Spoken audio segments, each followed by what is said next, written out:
Sir, ಈಗ ಹಿಜಾಬ್ ವಿಚಾರದಲ್ಲಿ ಒಂದು ಆದೇಶ ಮಾಡಿದ್ದೀವಿ. ಧಾರ್ಮಿಕ ಸಂಕೇತಗಳ ವಿಚಾರದಲ್ಲಿ ಆರ್ಡರ್ ಆಗಿದೆ.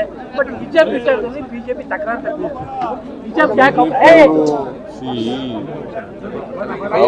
ಹಿಜಾಬ್ ಒಂದೇ ಅಲ್ಲ, ಶನಿವಾರ ಹಾಕೋರು, ಶಿವದಾರ ಹಾಕೋರು, ರುದ್ರಾಕ್ಷಿ ಹಾಕೋರು ಅವರೆಲ್ಲರಿಗೂ ಕೂಡ ಹಾಕಬಹುದು. ಅವರವ್ರ ನಂಬಿಕೆಗಳಿಗೆ ಅನುಗುಣವಾಗಿ ಹಾಕಬಹುದು. ಅಪ್ ಟು 12th ಸ್ಟ್ಯಾಂಡರ್ಡ್ವರೆಗೆ. ಅದು ಹೈಸ್ಕೂಲ್ ಇರಲಿ, ಕಾಲೇಜ್ ಇರಲಿ, ಪ್ರೈಮರಿ ಸ್ಕೂಲ್ ಇರಲಿ, ಎಲ್ಲಕ್ಕೂ ಕೂಡ ಅನ್ವಯ ಆಗ್ತದೆ. ಸರ್, ಅವ್ರು ಕೇಳ್ತಿರೋದು ಕೇಸರಿ ಶಾಲ್ಗೂ ಅವಕಾಶ ಇದೆಯಾ ಅಂತ ಕೇಳ್ತಿದಾರೆ. ಕೇಸರಿ ಶಾಲ್ ಹಾಕೊಂಡು ಬರ್ಬೋದಾ ಅಂತ ಕೇಳ್ತಾರೆ. ಶಾಲಿಲ್ಲ, ಶಾಲೆ ಆಗ್ತಾವೆ. ಶಾಲೆ ಹಾಕೊಂಡು ಬರಂಗಿಲ್ಲ, ಶಾಲೆ ಹಾಕೊಂಡು ಬರಂಗಿಲ್ಲ. ಟರ್ಬನ್ ಹಾಕಬಹುದು, ಜನಿವಾರ ಹಾಕಬಹುದು, ಮತ್ತೆ ಶಿವದಾರ ಹಾಕಬಹುದು, ರುದ್ರಾಕ್ಷಿ ಹಾಕಬಹುದು, ಮತ್ತೆ ಹಿಜಾಬ್ ಹಾಕಬಹುದು. ಕೇಸರಿ ಟರ್ಬನ್ ಹಾಕೊಂಡ್ ಬರ್ಬೋದಾ ಅಂತ ಅವ್ರು ಹೇಳ್ತಾರೆ. ಕೇಸರಿಯನ್ನ ಬಿಂಬಿಸುವಂತ ಟರ್ಬನ್ ಹಾಕೊಂಡ್ ಬರ್ಬೋದಾ ಅಂತ ನೀವು ಹೇಳಿದ್ರೆ ಟರ್ಬನ್ ಅಂತ ಹೇಳಿ. ಟರ್ಬನ್ ಅಂತಂದ್ರೆ ಈಗ ಪ್ರಾಕ್ಟೀಸ್ ನಲ್ಲಿ ಇರೋ ಅಂತ ಹೊಸದಾಗಿ ಮಾಡೋಕ್ಕಾಗಲ್ಲ. ಯಾವ್ದು ಪ್ರಾಕ್ಟೀಸ್ ನಲ್ಲಿ ಇದೆ, ನಂಬಿಕೆಗಳು ಇದ್ದಾವೆ ಇಲ್ಲಿವರೆಗೆ, ಅವು ಮಾತ್ರ. ಸರ್, ಈಗ ಪ್ರೈಮ್ ಮಿನಿಸ್ಟರ್ ಸೇವ್ ಮಾಡಬೇಕು, ಡೀಸೆಲ್ ಸೇವ್ ಮಾಡಬೇಕು ಅನ್ನೋ ಕಾರಣಕ್ಕೋಸ್ಕರವಾಗಿ ತಮ್ಮ ಕಾನೂನೇ ಬೆಂಗಾವನ್ನೇ ಕಟ್ ಮಾಡ್ಕೊಂಡಿದ್ದಾರೆ.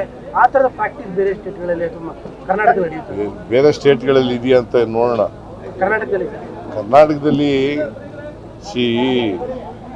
ನೀವು ಏನೇ ಮಾಡಿದ್ರು ಕೂಡ ಅದು ತಾತ್ಕಾಲಿಕ ಆಗ್ತದೆ.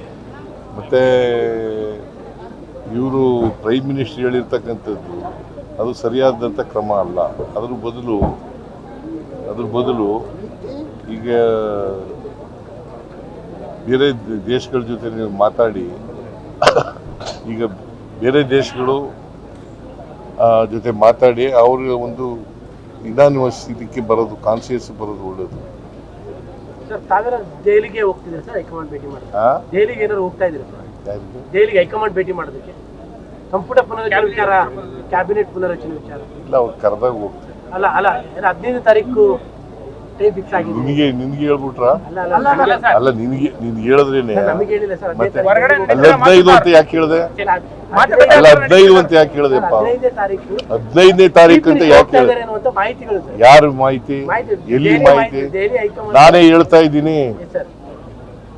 ನಾನೇ ಹೇಳ್ತಾ ಇದ್ದೀನಲ್ಲ, ಮಾಹಿತಿ ನಿಂಗೆ ಯಾಕೆ ಹಿಂಗ್ ಸಿಗುತ್ತೆ? ಸಚಿವ ಸಂಪುಟ ಪುನರ್ರಚನೆ ಮಾಡುವಂತ ಉದ್ದೇಶ ಇದೆಯಾ, ಚಿಂತನೆ ಏನಾದ್ರು ಇದೆಯಾ ಸರ್? ಹೌದೌದು, ಪುನರ್ರಚನೆ ಮಾಡಬೇಕು ಸರ್. ಈಗ ನೀಟ್ ಎಕ್ಸಾಮ್ ವಿಚಾರದಲ್ಲಿ ಎಲ್ಲರೂ ಪ್ರೊಟೆಕ್ಟ್ಗಳು ಮಾಡ್ತಾ ಇದ್ದಾರೆ. ಹೈಯರ್ ಎಜುಕೇಶನ್ ಮಿನಿಸ್ಟರ್ ಹೇಳ್ತಾ ಇದ್ದಾರೆ ನಮಗೆ ಕೊಟ್ಬಿಡಿ ನೀಟ್ ಮಾಡೋ ಜವಾಬ್ದಾರಿ ಅಂತ. ತಾವೇನಾದ್ರು ಆ ಥರ ಪ್ರಪೋಸಲ್ ಇಟ್ಕೋತೀವಿ? ನೋಡಪ್ಪ, CET ನಾವು ಮಾಡಿದ್ದು, ಅವರು ನೀಟ್ ಅಂತ ಮಾಡಿದ್ರು.